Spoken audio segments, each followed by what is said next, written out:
Hello বন্ধুরা, আসসালামু আলাইকুম। কেমন আছেন বন্ধুরা? আশা করছি যে যেখান থেকে ভিডিওটি প্লে করেছেন সকলেই আল্লাহর অশেষ রহমতে ভালো আছেন। তো আজকে দেখেন কি রান্না করেছি। পালং শাক দিয়ে শিং মাছের একটি তরকারি রান্না করেছি। এত সুঘ্রাণ এবং এত সুস্বাদু হয়েছে তরকারিটা। যারা যারা পালং শাকের তরকারি খান তারা অবশ্যই জানেন বন্ধুরা। তো চলেন আজকে রান্নার প্রসেসটা আপনাদেরকে সাথে নিয়েই করছি। এই যে দেখেন আজকে শিং মাছগুলো আমি ঘষে ঘষে পরিষ্কার করেছি। এগুলোকে আরেকটু পরিষ্কার করে নেব, নিয়ে আমি কেটে রান্নার প্রসেসে চলে যাব। এই যে আমি পালং শাকগুলো একটু লম্বা লম্বা করে কেটে নিয়েছি, কেটে ধুয়ে এবং একটি চালনিতে আমি ঝরা দিয়ে রেখেছি। তো চলো বন্ধুরা রান্নার প্রসেসে চলে যাই। এই যে চুলায় একটি হাঁড়িতে আমি সরিষার তেল দিয়ে দিলাম পরিমাণ মতো। সরিষার তেল দিয়ে আজকে রান্নাটা করে নেব। তো আমি এখানে মাছের সাথে কিছু আলু কুচি করে দিয়েছি, কারণ যেহেতু পালং শাকের তরকারি, যে একটু আলু দিলে তরকারিটা একটু ঘন ঘন হবে এবং খেতে বেশ কিন্তু মজা হবে তরকারিটা। যারা আপনারা পালং শাকের তরকারি খান তারা কিন্তু জানেন। আর এই তরকারিটা কিন্তু আমাদের শরীরের জন্য খুবই উপকারী একটি সবজি। পালং শাক আমাদের সব কিছুর জন্যই ভালো। এতে অনেক পরিমাণ অ্যান্টিঅক্সিডেন্ট থাকে, যা আমাদের শরীরের জন্য খুবই ভালো হয়।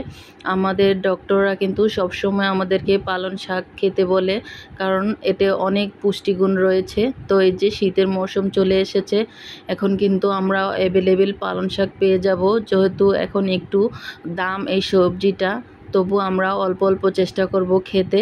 তো এখানে হলুদ, মরিচ, ধনিয়ার গুঁড়ো, কাঁচামরিচ সব কিছু দিয়ে আমি এটাকে পানি দিয়ে কষালাম না। এখানে আমি ঢেলে দিলাম হলো টুকরো করা শিং মাছ এবং কিছু কুচি করা আলু।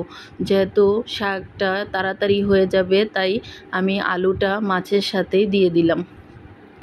এখন এখানে কিছুটা গরম পানি দিয়ে আমি মাছ এবং আলুগুলোকে সুন্দর করে কষিয়ে নেব। কষানোর মধ্যেই কিন্তু আলু এবং মাছ দুটোই খুব সুন্দরভাবে সিদ্ধ হয়ে যাবে। তো বন্ধুরা, আজকে যারা ভিডিওটি দেখছেন সকলের কাছে আমার অনুরোধ, আপনাদের ছোট্ট একটি লাইক কিন্তু আমার ভিডিওতে দিয়ে দেবেন। কেউ কিন্তু ভুলে যাবেন না প্লিজ। আপনাদের ছোট্ট একটি লাইক আমার ভিডিওটি নিয়ে যাবে অনেক দূর। আপনাদের একটি লাইক, কমেন্টস আমার পরবর্তী কাজের অনুপ্রেরণা। প্লিজ একটি লাইক দিয়ে দিলে কোনো ক্ষতি হবে না আপনাদের, কিন্তু আমার অনেক বড় উপকার হয়ে যাবে। তো এই যে আলু আর মাছটা কষানো হয়ে গিয়েছে, তার জন্য কিন্তু আমি এখানে শাকগুলো দিয়ে দিচ্ছি, কারণ আর বেশি সময় দেরি করলে আবার দেখা যায় মাছটা একটু বেশি নরম হয়ে গেলে ভেঙে যাবে। তো আমি এত বেশি নরম করব না, তার জন্য আমি দেখা যায় এই যে শাকগুলো সুন্দরভাবে দিয়ে দিলাম। এখন একটি ঢাকনা দিয়ে একটুখানি ঢেকে দিব। এই যে দেখো ঢাকনাটা তুলে নিয়েছি, আমার শাকটা কতটা একদম মিশে গিয়েছে দেখো। এই শাক কিন্তু 2 মুঠি এখানে আছে। 2 মুঠি শাক কিন্তু 1 বাটি তরকারি হয়, বেশি হয় না, একদমই মিলিয়ে যায় এই শাকটা। তো আজকে আমি লাল শাক ভাজি করেছি এবং পালং শাক দিয়ে শিং মাছের তরকারিটা রান্না করেছি। এতটাও সুস্বাদু হয়েছে। লাল শাক ভাজিটাও খুব মজা হয়েছে। আমার মেয়ে মজা করে খেয়েছে, বলছে যে মা শাকটা খুবই মজা হয়েছে। এবং পালং শাকটা তো আমার ছোট্ট বেবিটা যে, সেও খুব সুন্দর করে আমি ভাত খাইয়ে দিলাম আর সেও সুন্দর করে খেয়ে নিল, বলল যে ইয়াম্মি হয়েছে মা।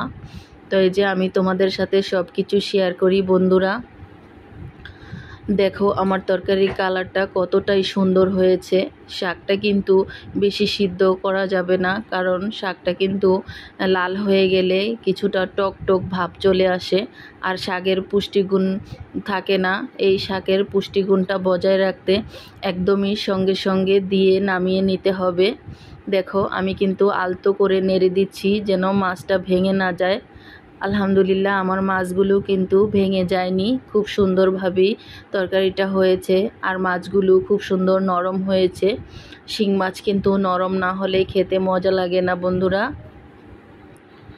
তোমরা সবাই খুব সুন্দর রান্না করতে জানো, তো আমি যেভাবে রান্না করেছি প্লিজ একবার এভাবে ট্রাই করে দেখো কতটা মজা হয়। ছোট থেকে বড় সকলের কিন্তু এই শাকটি খুবই প্রিয়।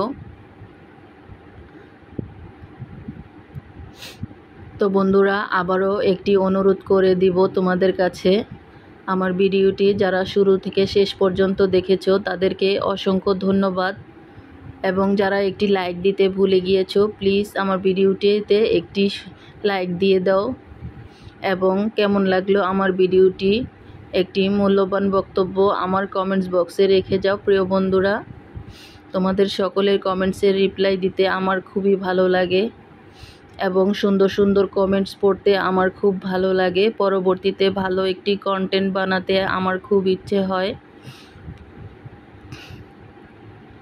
তো এই যে দেখো, পুষ্টিগুণে ভরপুর এই পালং শাকের তরকারিটা কিন্তু তোমরা ছোট বড় সবাই খেতে পারো। তো কেমন লাগলো ভিডিওটি? আজকের মতো এখানেই শেষ করছি বন্ধুরা। আল্লাহ হাফেজ, দেখা হবে নেক্সট কোনো ভিডিওতে। আসসালামু আলাইকুম, থ্যাংকস ফর ওয়াচিং। আল্লাহ হাফেজ, আসসালামু আলাইকুম।